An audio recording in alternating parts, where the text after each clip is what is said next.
Salam sejahtera bagi kita semua. Kembali bersama saya Pendeta Heri. Hari ini Kamis tanggal 19 September 2024 kita akan mendengarkan pemberitaan firman Tuhan yang terdapat di dalam Alkitab Perjanjian Lama, Kitab Amsal, pasal 30 ayat yang ke-10 sampai yang ke-16. Sebelum kita membaca dan mendengarkan firman Tuhan, mari kita berdoa. Bapa Surgawi, Bapa di dalam Yesus, terima kasih atas aira kasih penyertaan-Mu. Saat ini dalam segala keberadaan hidup kami, biarlah kekuatan kami, mampukan kami, sehingga damai sejahtera-Mu nyata hadir dalam hidup kami. Dan saat ini kami mau mendengarkan firman-Mu, bila firman ini akan memberi kekuatan bagi kami, sehingga kami boleh menjadi pelaku-pelaku firman-Mu. Pakai hamba-Mu, diberkati seluruh jemaat-Mu, di dalam nama Tuhan Yesus kami berdoa. Amin. Kitab Amsal, pasal 30 ayat 10 sampai yang ke-16. Sebelumnya saya ingin mengajak kita memahami Kitab Amsal. Kitab Amsal merupakan suatu kumpulan ucapan-ucapan ringkas dan nasihat perilaku untuk kehidupan kita manusia.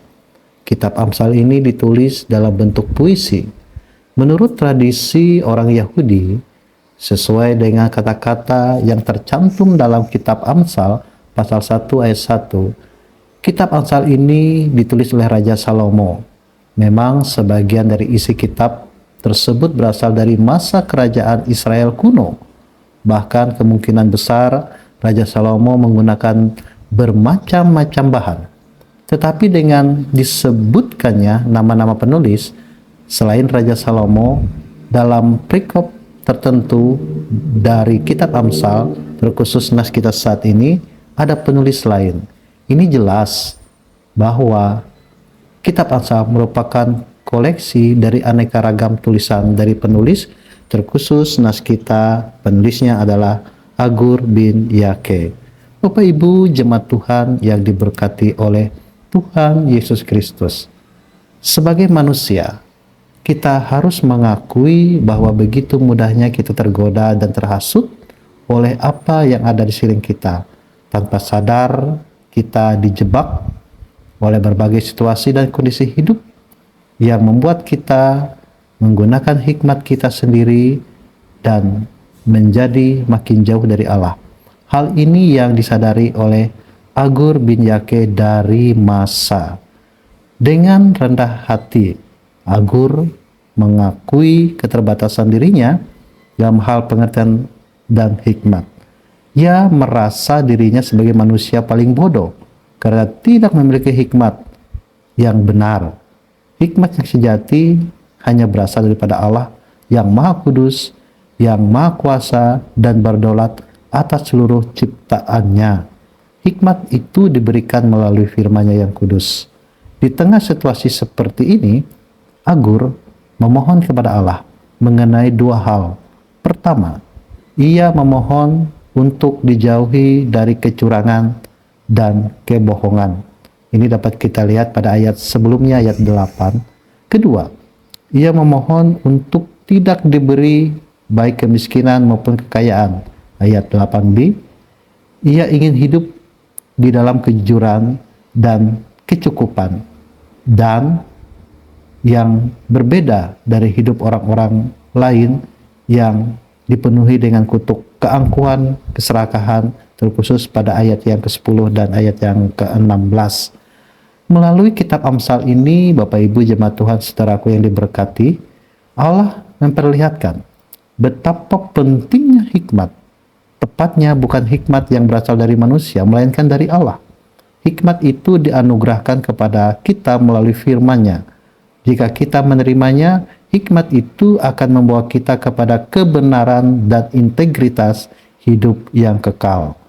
Kerendahan hati menjadi kunci penting untuk hidup dalam hikmat Allah. Hanya dengan kerendahan hati kita dapat menundukkan diri kita kepada firman-Nya dan mengikuti pimpinan Roh Kudus. Hanya ketika kita jujur, kita dapat mengakui kuasa dan kedaulatan Allah dalam hidup kita.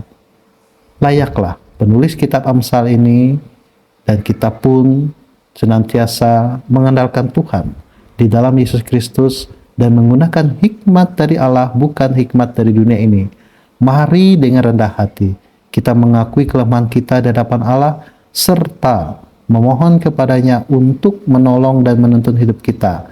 Di tengah zaman yang penuh kesombongan, marilah kita berikan pengakuan bahwa hanya di dalam Tuhan Yesus Kristus kita dapat hikmat, dan dengan demikian maka kita boleh mendapat hikmat dan berkat yang datang daripada Allah.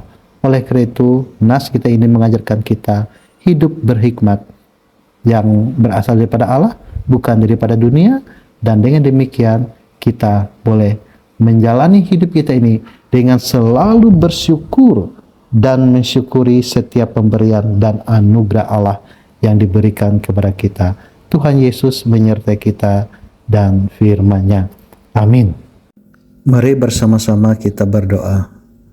Bapa Sorgawi, Bapa di dalam Yesus, terima kasih atas firman-Mu saat ini. Biarlah kami selalu menggunakan hikmat yang datang dari Tuhan, dan hidup kami sesuai seturut dan kehendak-Mu.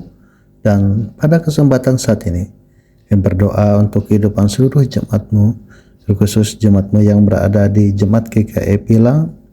Biarlah damai sejahtera menyertai seluruh kehidupan jemaat-Mu, usaha pekerjaan mereka diberkati, terkhusus pekerja gereja-Mu, para pendeta, panatua, diakon, dan guru-guru agama, dan semua yang terlibat langsung dalam pelayanan gereja. Biarlah pertumbuhan jemaat-Mu, pertumbuhan gereja-Mu di GKI Pilang selalu bertumbuh, berbuah, dan senantiasa memancarkan sinar Kristus dalam kehidupan hari lepas hari. Dan juga saat ini kami ingin menyerahkan kehidupan kami sepanjang hari ini. Kasih Tuhan menyertai kami, berkat Tuhan kami rasakan, dan kami selalu bersyukur atas segala apa yang boleh kami terima saat ini sampai selamanya. Di dalam dan oleh nama Tuhan Yesus kami berdoa sebagaimana doa yang Kau ajarkan kepada kami. Bapa kami yang di sorga, dikuduskanlah namamu. Datanglah kerajaan-Mu, jadilah kehendak-Mu di bumi seperti di sorga. Berikanlah kami pada hari ini makanan kami yang secukupnya, dan ampunilah kami akan kesalahan kami, seperti kami juga mengampuni orang yang bersalah kepada kami. Jangan bawa kami ke dalam pencobaan, tetapi lepaskanlah kami daripada yang jahat.